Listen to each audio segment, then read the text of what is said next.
नमस्कार साथियों।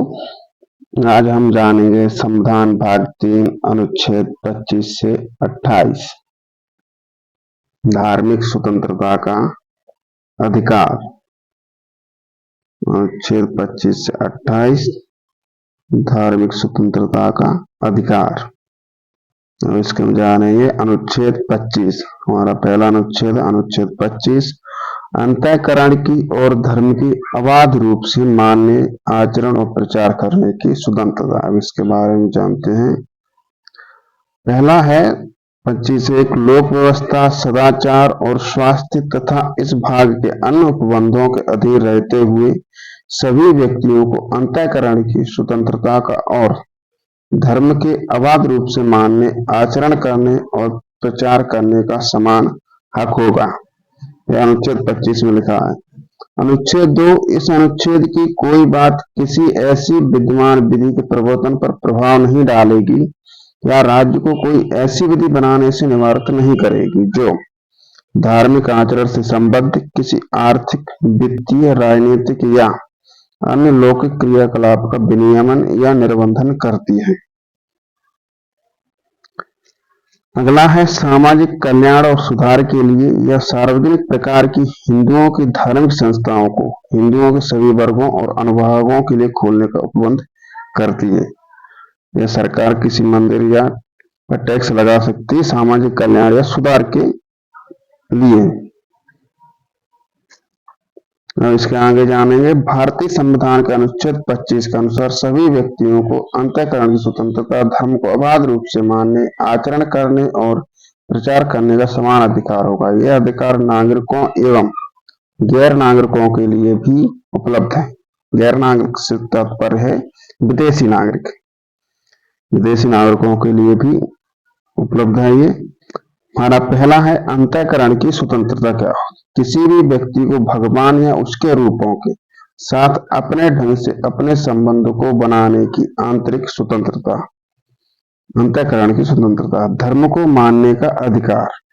व्यक्ति को अपनी धार्मिक आस्था और विश्वास का सार्वजनिक तथा बिना भय के घोषणा करने का अधिकार है।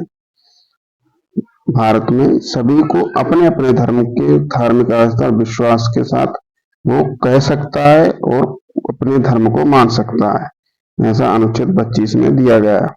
आचरण का अधिकार। धार्मिक पूजा, परंपरा, समारोह करने और अपनी आस्था तथा विचारों के प्रदर्शन की स्वतंत्रता है। वो अपनी पूजा पाठ भी कर सकता है जैसे वो चाहे वैसे, पर कुछ निर्बंधन भी हैं उन्हें छोड़कर। आचरण का अधिकार है उसे अपनी पूजा, परंपरा, समारोह का। अब प्रचार का अधिकार है वो अपनी पूजा पाठ का प्रचार भी कर सकता है जैसे अपने धर्म का प्रचार करना, अपनी धार्मिक आस्थाओं का प्रचार और प्रसार करना या अपने धर्म के सिद्धांतों को प्रकट करना। परंतु इसमें किसी व्यक्ति को अपने धर्म में धर्मांतरित करने का अधिकार सम्मिलित नहीं है। धर्मांतरण का यह अनुच्छेद विरोध करता है। धर्मांतरण नहीं कर सकते, अधिकार सम्मिलित नहीं। अनुच्छेद 25 केवल धार्मिक विश्वास को ही नहीं बल्कि धार्मिक आचरण को भी समाहित करता है। अगला जानेंगे हम। अगला अनुच्छेद है धार्मिक कार्यों के प्रबंधन की स्वतंत्रता।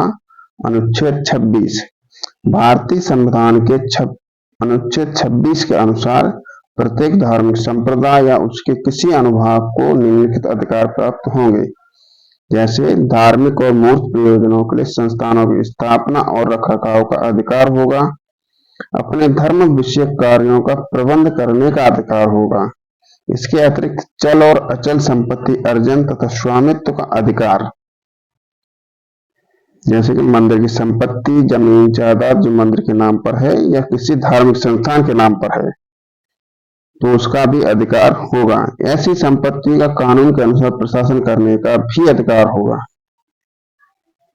सार्वजनिक ट्रस्ट होते हैं जैसे वो भी इसमें सम्मिलित होंगे। अनुच्छेद 26 अनुच्छेद 26 में सार्वजनिक व्यवस्था, नैतिकता और स्वास्थ्य संबंधी अधिकार देता है।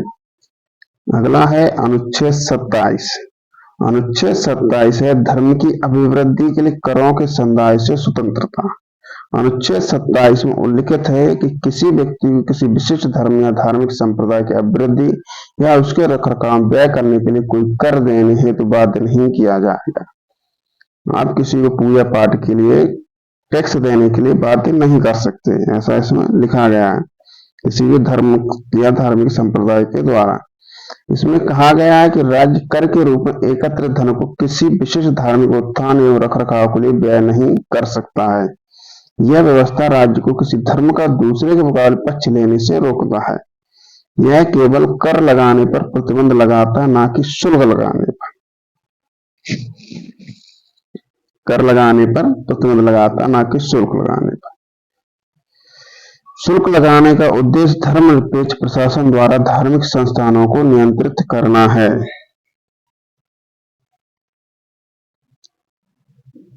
अगला है धार्मिक शिक्षा में उपस्थित होने की स्वतंत्रता। अनुच्छेद 28। अनुच्छेद 28 के अंतर्गत राज्य भारत का क्षेत्र निधियों से पूर्णतः पोषित किसी भी शैक्षणिक संस्थान में कोई धार्मिक शिक्षा ना दी जाए, अनुच्छेद 28 में लिखा है।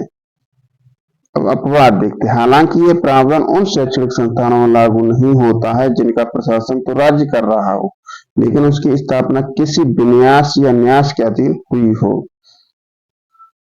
राज्य से मान्यता प्राप्त या राज्य निधि से सहायता पाने के लिए शिक्षा संस्थान उपस्थित होने वाले किसी व्यक्ति को ऐसी संस्था में दी जाने वाली धार्मिक शिक्षा या उपासना में भाग लेने के लिए उसकी अपनी सहमति के बिना बाध्य नहीं किया जाएगा। अभ्यस्त के मामले में उसके संरक्षक की सहमति की आवश्यकता होगी। जैसे कि कोई देवपीठ है, उसमें अगर धार्मिक शिक्षा दी जा रही है तो वहां पे राज्य मना नहीं कर सकता। इसी के साथ धन्यवाद। हम फिर मिलेंगे। वीडियो पसंद आए तो लाइक, शेयर एंड सब्सक्राइब करें। धन्यवाद।